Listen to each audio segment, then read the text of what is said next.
Terletak di Desa Lembak, Kecamatan Lembak Muara Enim, sekitar 70 km dari kota Palembang.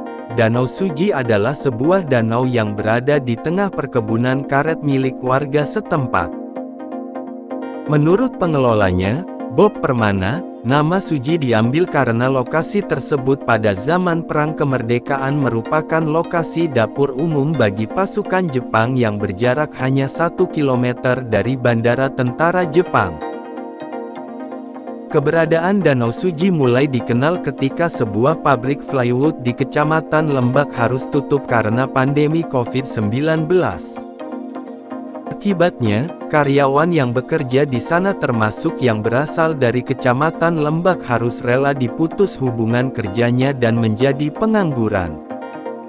Namun, Bob Permana tidak ingin para pekerja itu lama menganggur dan ia berinisiatif untuk membuka lokasi wisata berupa danau yang ada di tengah kebun karet di belakang desa.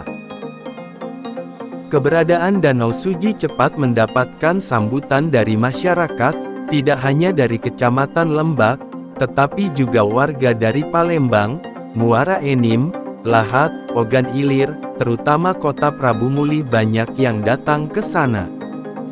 Bahkan, sejak dibuka hingga hari ini, sedikitnya 40.000 hingga 50.000 orang yang datang ke Danau Suji. Dengan semakin dikenalnya Danau Suji, perusahaan BUMN besar di kota Prabu Mulih tertarik untuk membantu pengembangan tempat wisata ini melalui Dana Corporate Social Responsibility (CSR). Saat ini, Danau Suji sudah berhasil memberi pekerjaan kepada 70 orang warga setempat.